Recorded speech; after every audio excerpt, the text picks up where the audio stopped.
in-depth analysis of economic inequality in India, leveraging insights from diverse data sources and measurement methodologies. The World Inequality Database highlights a significant rise in economic disparity over past few decades, placing India among the countries with the largest income gaps compared to its peers and developed nations. However, recent household level surveys indicate a decline in economic inequality, especially concerning wealth and consumption in recent years. Dear viewers, Namaste, welcome to Brics TV Bharat. Join us in further exploring India's economic inequality and share his views. Sri C.A.K. Ram Prasad is with us. Welcome, sir. Thank you. As discussed earlier regarding decile-specific growing rates, kindly remind our viewers of our discussion. Surely. Decile-specific growth rate analysis suggests potential factors behind the recent decrease in economic inequality. These factors include a general reduction across the entire distribution and a significant decline in wealth and consumption among the affluent, as outlined. This trend is accompanied by rising poverty rates, a topic not extensively covered in the article. Some research by Mehrotra and Farida, for example, using data from the National Statistical Office's, that is NSO periodic labor force survey, corroborates this, showing an increase in both the poverty headcount ratio and the absolute number of poor individuals in India from 2011-12 to 2019-20, aligning with NSS data findings. Despite ongoing concerns about data quality, a simplistic interpretation of our findings could be summarized as follows. In an unequal labor surplus economy, rapid growth tends to exacerbate inequality as capital income grows faster than labor income due to the relative scarcity of capital. Conversely, a slowdown in overall growth rates may help mitigate this effect. The initial stages of the COVID-19 crisis illustrate that while reducing inequality is essential, doing so without considering average economic performance and poverty levels may present an incomplete socio-economic landscape. Sir, in this regard, how did the consumption disparity change in India according to NSS data from 2011 to 2017? Okay. According to NSS data, the change in consumption disparity in India delves into the changing dynamics of consumption expenditure among different income groups in India over the period, based on data collected by the National Sample Survey Office. The National Sample Survey data, particularly from 2011 to 2017, provides a comprehensive view of household consumption patterns across different economic sections of society, affluent, middle income, and lower income groups. The data specifically compares the distribution of monthly consumption expenditure among these groups relative to the total national consumption expenditure for 2011 and 2017. Findings. Reduction in consumption inequality. The NSS data highlighted a noticeable reduction in consumption inequality, the disparity in consumption patterns and expenditures across different income groups. The reduction indicates that the gap between the consumption levels of the richer and poorer sections has narrowed. The shift in consumption shares. Let us examine this.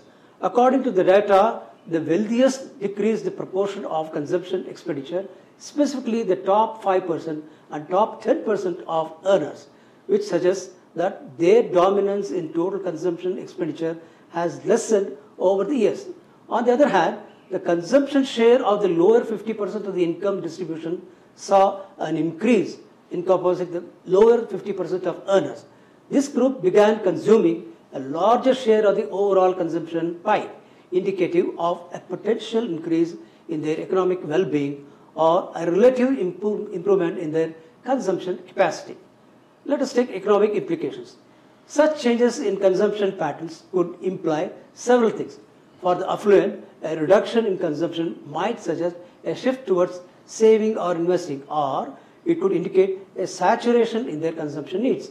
For the lower income groups, the increased consumption share could reflect better income levels, greater access to credit, or enhance social welfare policies that increase their disposable income. What is the interpretation?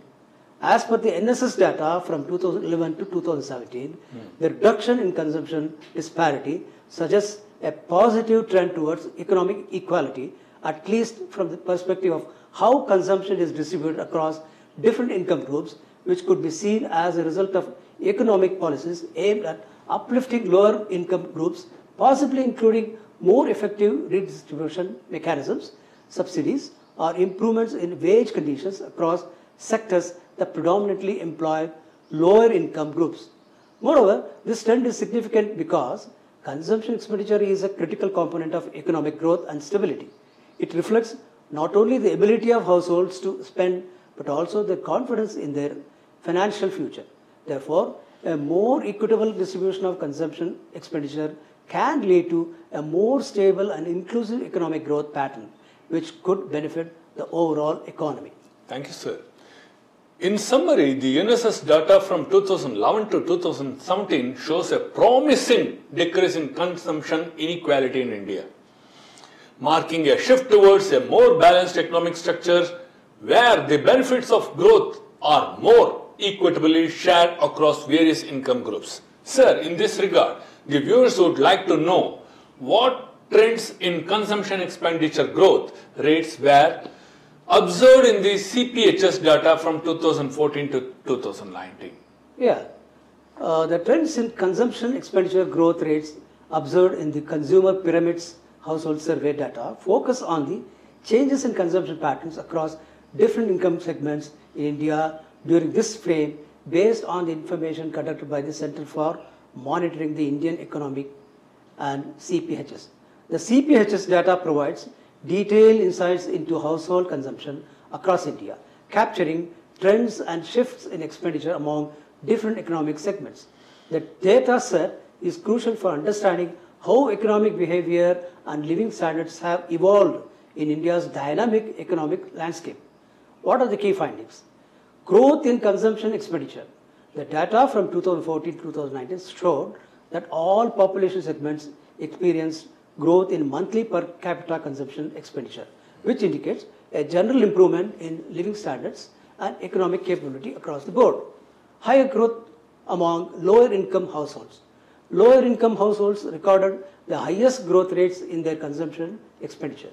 This trend suggests that economic gains during this period were more significantly felt among the traditionally less affluent, which could reflect successful economic policies targeted at poverty alleviation and economic conclusion. Comparison with GDP growth. The average annual growth rate of MPCE during this period was 4.63%, which notably surpassed the per capita GDP growth rate of 2.96%. This discrepancy suggests that individual consumption growth outpaced overall economic growth, a trend that might indicate income redistribution or changes in consumer behavior that favor increased expenditure. Economic implications. The observed trends in the CPHS data suggest several important economic implications. What are they? Reduction in consumption inequality.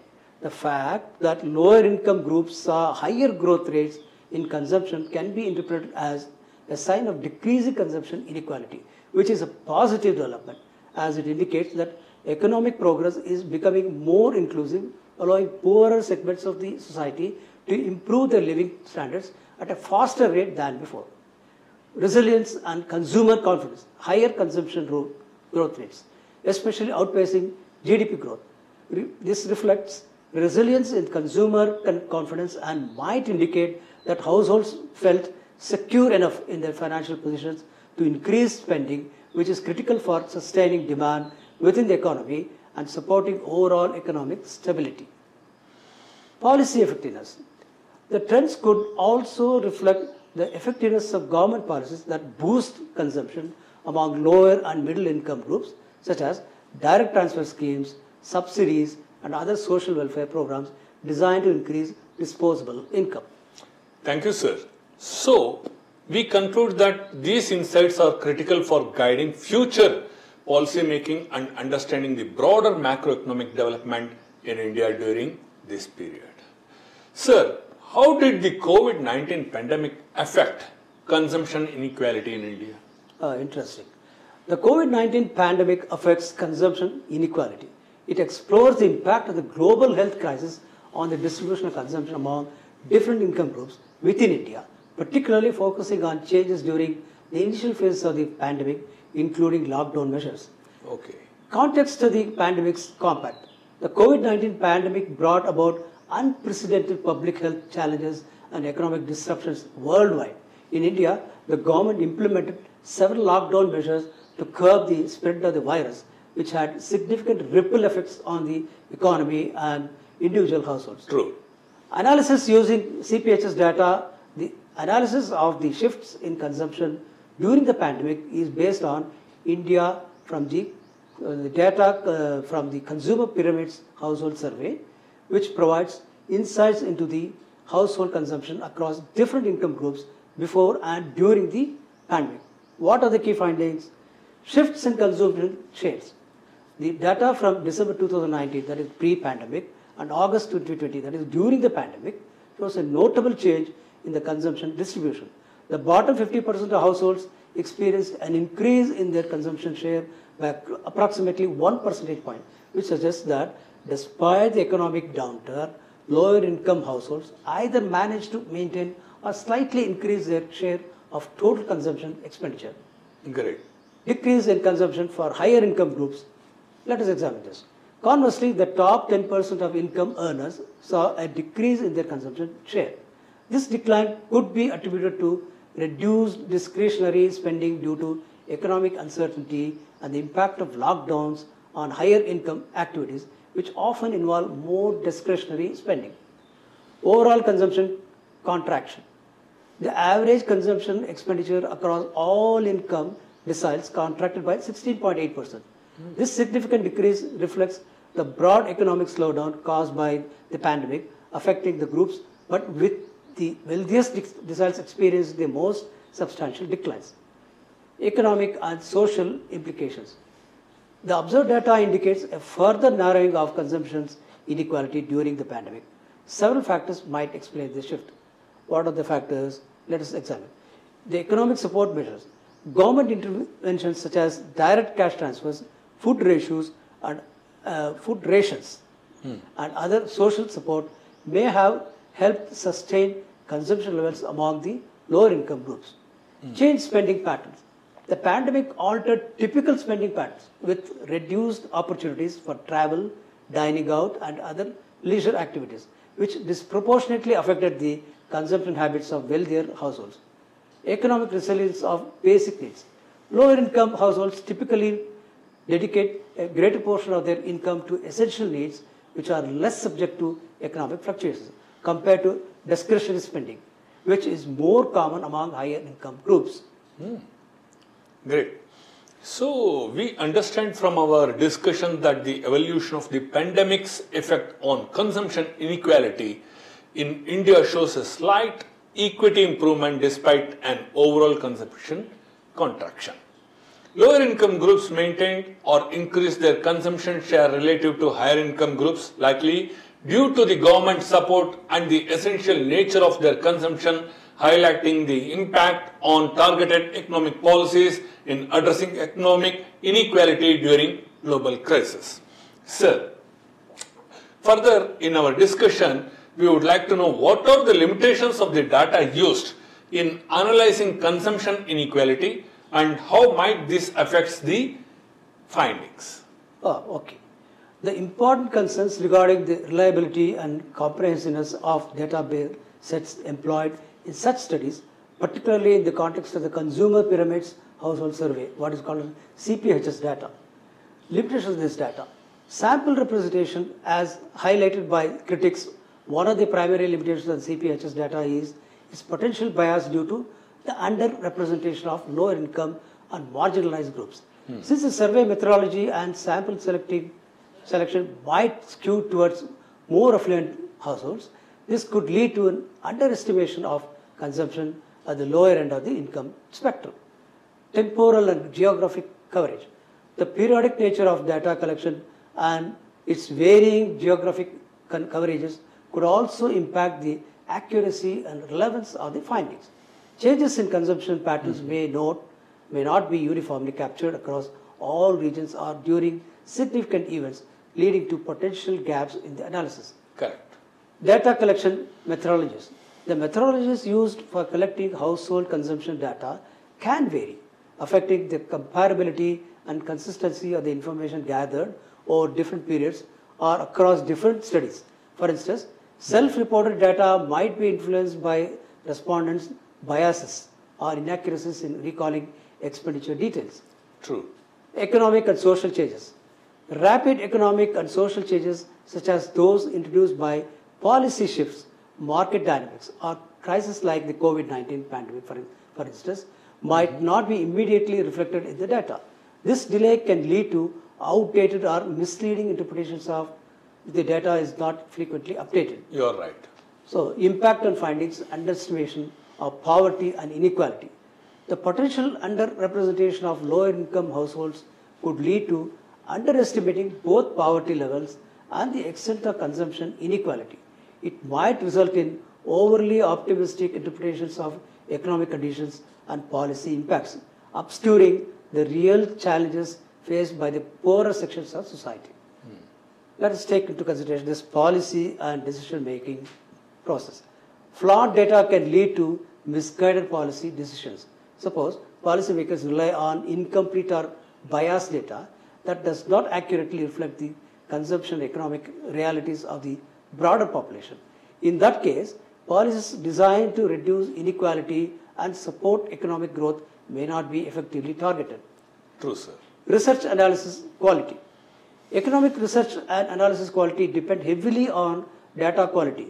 Limitations in data can lead to conclusions not fully supported by underlying economic and social realities, potentially misleading researchers, policymakers, and the public.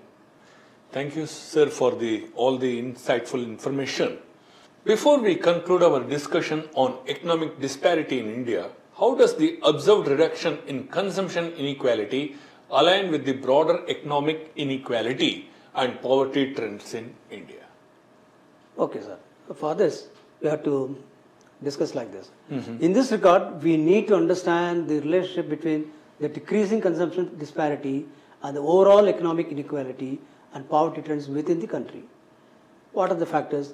Overview of consumption inequality trends. Yes. Recent data analysis such as those from the National Sample Survey and the Consumer Pyramids Household Survey, that is CPHS, indicate a reduction in consumption inequality in India over recent years, which suggests a narrowing gap between the consumption capacities of the lower income segments and those of the higher income groups. Broader economic inequality and poverty trends. Despite the positive trend in the consumption inequality, broader economic inequality and poverty in India may not necessarily follow the same pattern.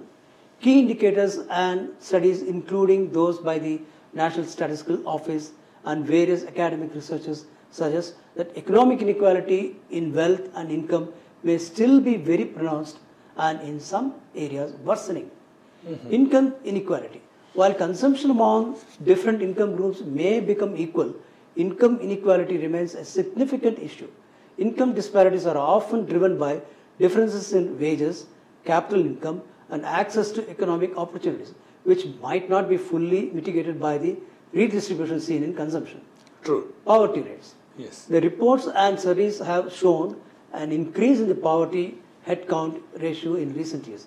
This increase in poverty rates indicates that a considerable segment of the population remains below the poverty line, struggling with basic sustenance and unable to benefit from economic growth. What are the factors influencing the discrepancy? Several factors might explain why reduction in consumption inequality do not necessarily translate into reduced economic inequality or poverty. Government interventions, subsidies, welfare programs, and direct benefit transfers can temporarily boost consumption among lower income households without substantially changing their long-term economic status. Economic slowdown. During economic slowdowns, wealthier households might reduce their consumption more than poorer households, temporarily narrowing the consumption gap. However, these effects effects might not be permanent or reflective of true economic advancement for the lower income groups. Measurement and methodological issues. How can economic data is collected and such as income versus consumption can also impact the observed trends? Consumption data might temporarily improve due to specific subsidies or programs, while income data might reveal deeper, persistent inequality. Implications. The divergence between consumption inequality and broader economic indicators has critical implications for policy making and economic strategy. Policy focus. While it is encouraging to see improvements in consumption equality, policymakers should not overlook the broader issues of income inequality and poverty. Policies should tackle the underlying factors of economic disparities to guarantee sustainable economic growth and genuine poverty reduction. Let us come to economic stability and growth. It is vital for long-term stability and prosperity to ensure that economic growth is inclusive and benefits every segment of society. It requires a balanced approach that fosters economic opportunities, improves education and healthcare, and supports wealth creation at all levels. Thank you, sir. Thank you. We are grateful for your sharing and imparting your valuable knowledge on income inequality in India. Your insights have greatly enriched our understandings of this critical issue. Dear viewers, on our lengthy discussion in our 3 consecutive episodes on income inequality in India, we understand that the following economic policy reforms are mandated. What are those? Let us observe. Progressive taxation. Implement a more progressive tax system to ensure that the higher income individuals contribute a fairer share of their income, which can then be redistributed to lower income groups. Second, social safety net. Expand social safety nets, including unemployment benefits, healthcare, and pension schemes to protect vulnerable populations and reduce poverty. Education and skill development. Invest in education and vocational training programs to enhance the workforce skills, resulting in improved employment opportunities and increased wages. Inclusive economic growth. Promote policies that support inclusive economic growth such as small and medium enterprise development, rural development programs and infrastructure improvements, particularly in underdeveloped regions. Labor market reforms. Strengthen labor market regulations to ensure fair wages, job security and safe working conditions, which can help reduce income disparity. Labor market reform. Strengthen labor market regulations to ensure fair wages, job security and safe working conditions, which can help reduce income disparity. Access to financial services. Enhance access to financial services for low-income households to enable savings, investment and entrepreneurial activities. Affordable housing, which is most important. Develop affordable housing initiatives to reduce living costs for low-income families and improve their overall economic stability. Implementing these reforms can address the root cause of income inequality and poverty, fostering a more equitable and prosperous society. Thank you for joining us on Brics TV Bharat. Stay tuned for our next episode, where we will continue to provide engaging and informative content. See you soon.